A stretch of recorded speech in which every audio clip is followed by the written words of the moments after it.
In the quiet countryside near Preston, England, an eerie silence hangs over the fields where Whittingham Hospital once stood. Only a few relics remain, a lonely Victorian gate lodge, and the crumbling St. John's Church, with its tall spire spearing in the sky, fenced off and forgotten. Yet if you listen closely, the past whispers here.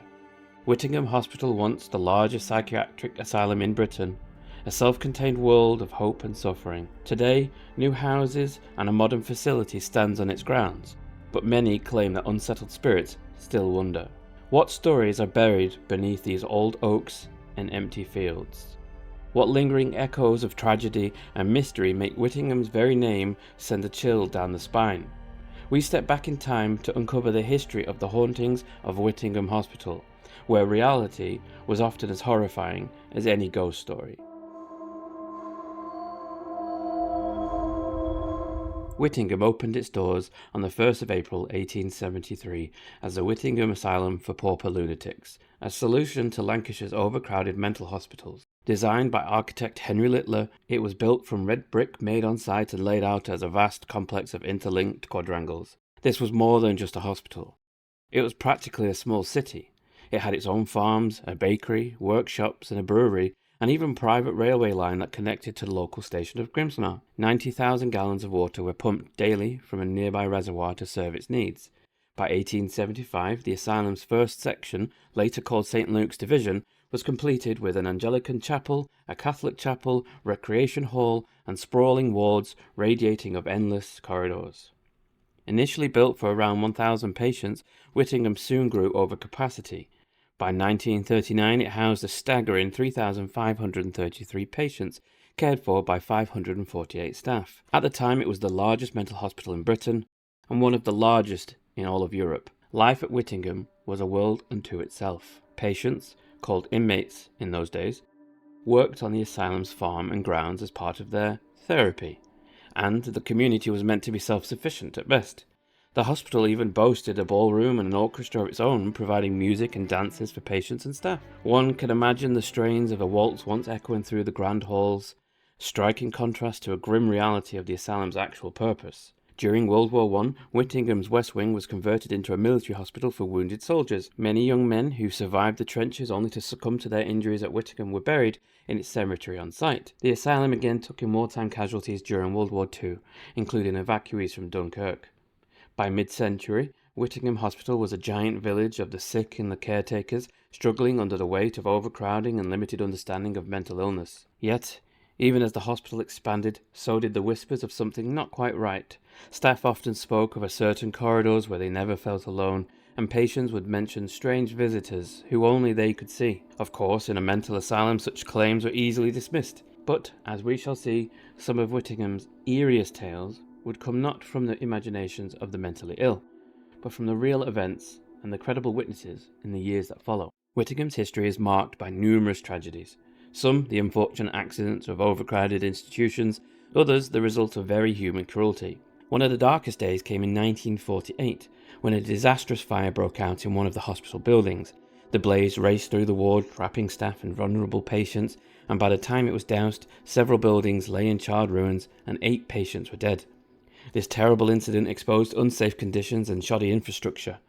The public outcry was such that it prompted a national inquiry and helped spur an overhaul of mental health care standards across the UK. One can only imagine the panic and horror on that night, and it is of little wonder that later, people claimed to hear faint screams or the smell of smoke with no source in the rebuilt sections of the hospital, as if the memory of the inferno had imprinted itself on Whittingham's very walls. Just a few years later, another horrifying event occurred that rattled the community. On a summer morning in July 1955, a routine visit by a doctor turned into bloodshed in Ward 6. A male nurse, Joseph Moss, went to fetch a patient named Basil Borden for examination. Borden, a 33-year-old Polish man who had been institutionalized since the late 1940s, suddenly snapped. In a fit of frenzy, he attacked Nurse Moss in the toilets, wielding a broken broom handle with metal ferrule. By the time another nurse had burst in, Moss lay on the floor and Borden was beating him mercilessly about the head with the improvised weapon. Staff managed to drag the crazed patient off, but Nurse Moss, a 44-year-old father and a brother-in-law to one of his colleagues, had suffered a fractured skull and a fatal brain hemorrhage. He died shortly after at Preston Infirmary. Bordering, babbling in Polish, was heard to say, "I do not wish any more electric treatment. Rather they may kill me than apply any more," and raving that he would murder as he felt he was being murdered. Deemed unfit to plead at trial due to insanity, Bordering was kept in custody at Her Majesty's pleasure, likely transferred to a secure hospital for life. This chilling episode, a nurse beaten to death by his patient, left a permanent scar on Whittingham's legacy. Some former staff later wondered if Moss's spirit might linger, watching over those halls where he gave his life. Indeed, after this incident, Ward 6 gained a reputation among the patients for a cold spot near the old toilets, and nurses would often avoid sending staff alone down that particular hallway. But perhaps the most infamous chapter of Whittingham's story came to light in the late 1960s, when the hospital's darkest secrets were dragged into the light. In July 1967, Whittingham Student Nurses Association convened an urgent meeting with a senior tutor and levelled serious allegations of cruelty, neglect, and even fraud against the staff and management.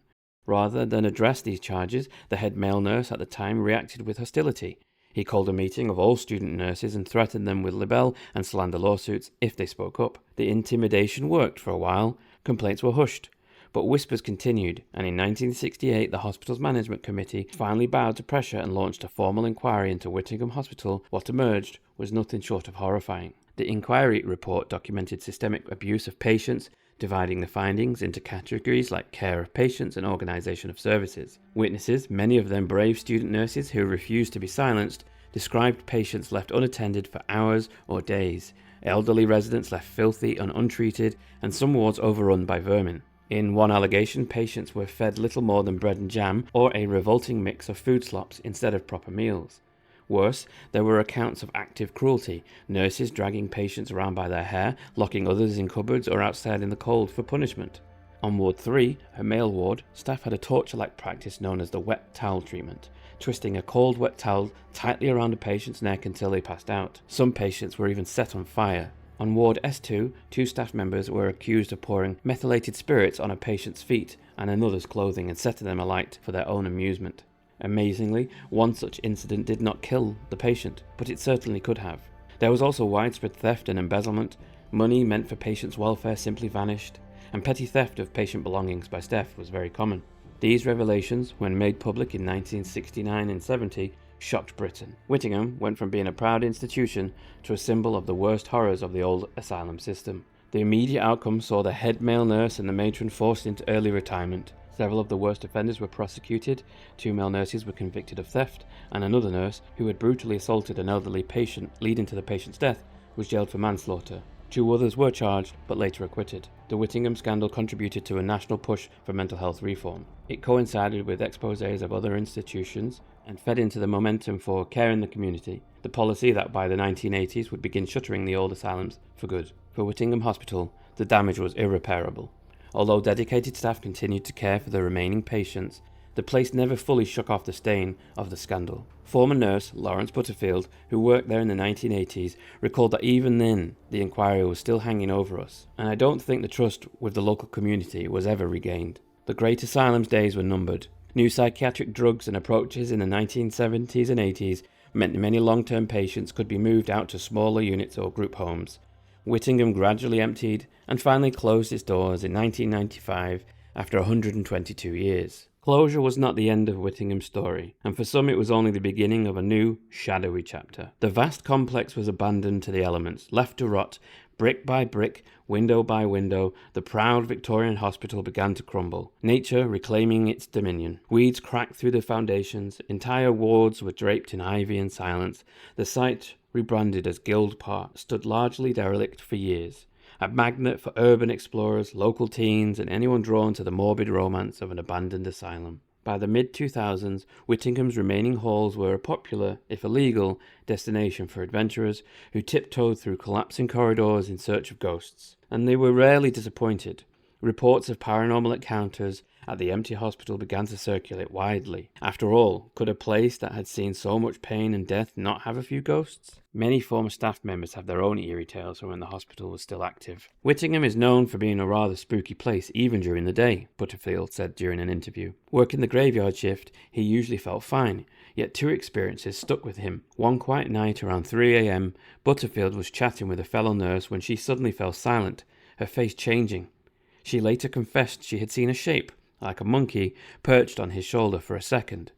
"I didn't feel anything, but I can tell you I was on edge for the rest of the shift," he admitted. On another occasion, he dared to use a notorious shortcut corridor between wards, a hallway many staff avoided.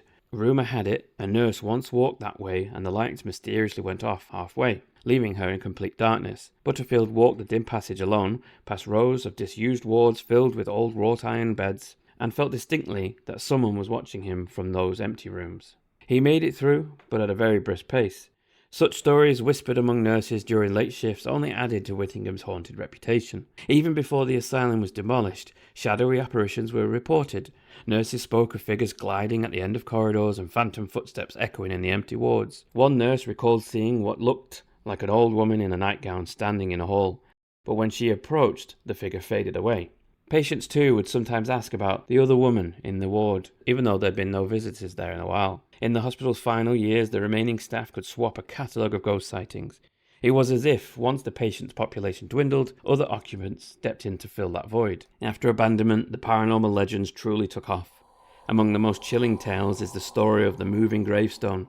Whittingham had a small graveyard on the grounds with over 1,500 former patients buried there over a century. But one particular headstone kept appearing far from the cemetery, moved to a grassy spot adjacent to what used to be a football pitch. No matter how many times workers hauled it back to the graveyard, it would soon be found again by the field. According to legend, the grave belonged to a patient who had been brutally mistreated by an orderly at the very spot years ago. Supposedly, the cruel attendant had taunted the poor soul, saying that she would end up dead right here under the goalposts. And that is indeed where she died. And even in death, she seemed to not rest in the cemetery, but instead her tombstone continually tried to return to the site of her torment. A fanciful story, perhaps. Yet several independent witnesses swore the travelling headstone phenomenon was real. Who was moving it? Or was it truly moving on its own? No one could ever document how it happened. Another infamous legend centres on what urban explorers dubbed the Red Room. In one of the dilapidated ward buildings, before most of them were demolished, there was a lone side room used in the asylum's latter days for patients on their deathbeds. Here the dying were kept comfortable in their final hours, away from the noise of the main wards. When Whittingham closed in 1995, this little room was curiously left completely intact, as if frozen in time. Years later, trespassers peering through the doorway saw an old bed still made up with dusty deep red bedclothes and a single white pillow. The window in that room was the only one not boarded up in the whole building, left open to filtered light. Above the bed hung a stark wooden crucifix. By the window stood a gnarled tree, its leafless branches twisting into a shape reminiscent of a crooked hand stretching towards the glass. Imagine the scene, the patient dying, lying in a red-draped bed, gazing out the sole-unboarded window at a claw-like tree. Caretakers believed that giving the dying a final look at nature could soothe their passage, and local lore said that that particular tree's strange shape had comforted many a fevered mind at the end. After abandonment, the so-called Red Room became a source of macabre fascination, an intact deathbed left undisturbed as if still waiting its next occupant. Those who dared enter described an unnerving stillness, and some claimed the temperature in the Red Room was noticeably colder than the rest of the building. A few even reported seeing the imprint of a body on the bed, or the faint impression of a head on the pillow, as if someone had just been lying there. Was it imagination, or something beyond? Beneath the asylum lay a literal underworld, a vast network of service tunnels running between buildings. These tunnels carry steam pipes, electricity, and were used to discreetly transport food, laundry, and sometimes the dead to the morgue away from the patient's eyes. Incredibly, long after Whittingham was abandoned, power still ran in some of these subterranean corridors, and dim lights eerily remained on. Local youths would dare each other to sneak into the tunnels through broken grates, the challenge being who could run the furthest in the dark before the terror drove them back. Many emerged pale and shaking, claiming they heard whispers echoing in the distance or a scrape of something dragging just beyond the next corner. One explorer swore he stumbled into a side chamber and found an old leather body bag still there in the alcove, forgotten since the hospital's closure. He fled immediately, and later when others went to verify the story, the body bag were gone. Perhaps cleaned up by the authorities, or perhaps something else had moved them. By the 2010s, paranormal investigation team were flocking to Whittingham, at least to what was left of it. Ghost hunters captured numerous EVP recordings in which later playback would reveal anguished groans, distant screams, or muffled voices that hadn't been audible at the time. Some teams use REM pod devices and spirit boxes in the old admin building and claim to get intelligent responses such as flashes of light or crackling words that seem to answer questions that they were asked. Photographers wandering the grounds often found their camera batteries inexplicably drained. A few images taken in the decayed ballroom appear to show misty shapes like figures dancing in Victoria dresses, though skeptics attribute these to dust or light tricks. Still, Whittingham's reputation as a haunted site grew. It was even being ranked among the most haunted hospitals in the world by some enthusiasts. Perhaps the most poignant of ghosts of Whittingham are not the apparitions at all, but the lingering sense of sorrow that pervades the place. With so many lives lost or wasted here, from war soldiers to neglected patients, it's as if the very air is heavy. As one visitor put it, walking the overgrown avenues between the rubble, you feel an overwhelming sadness, as if thousands of crying voices are just behind the silence. It's no surprise the legends abound. Some speak of ghostly nurses in old-fashioned uniform roaming near the former infirmary block, endlessly checking on patients who are no longer there. Others talk of a small boy seen peeking from the upper floor window of the demolished children's ward, a spectral child who vanishes if you look twice. And in the woods behind the hospital, people have heard the faint notes of music on the breeze, as if the old asylum orchestra were tuning up once more. Imagination? Maybe. But as long as Whittingham's story is told, these tales will persist. What remains of Whittingham Hospital today? Physically, not much. The grand Victorian wards and halls have been mostly demolished. Final clearance came in 2016.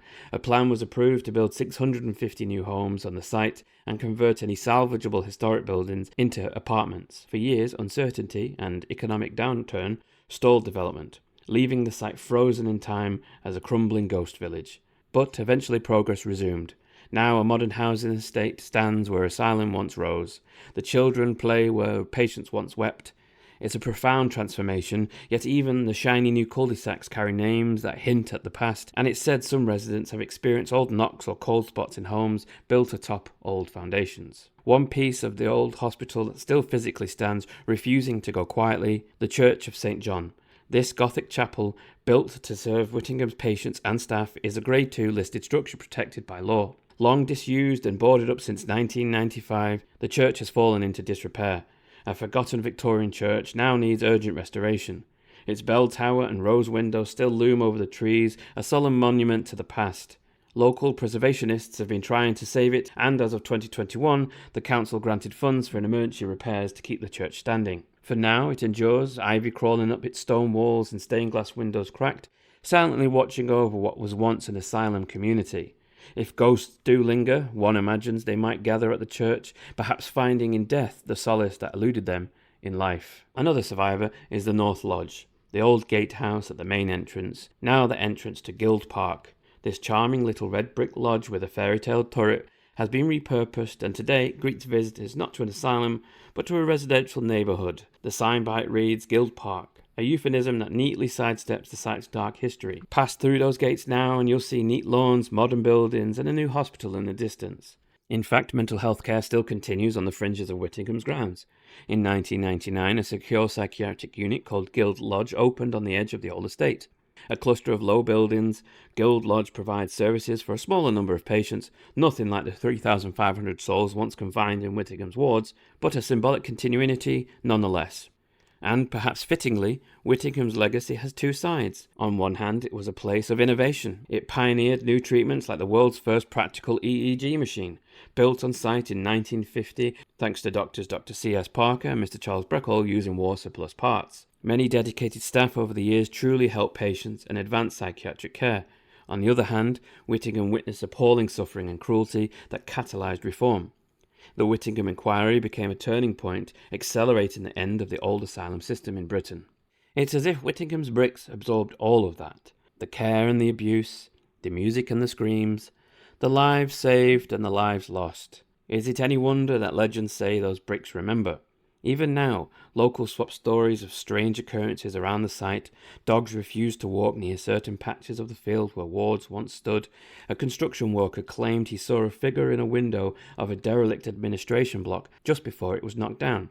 A woman in old clothing watching me, he said. She looked so real, but then she was gone. New homeowners sometimes report feeling uneasy at night, as if someone unseen shares the space. One resident swore she heard faint crying through the floorboards in the early hours, though no one was in the house but her.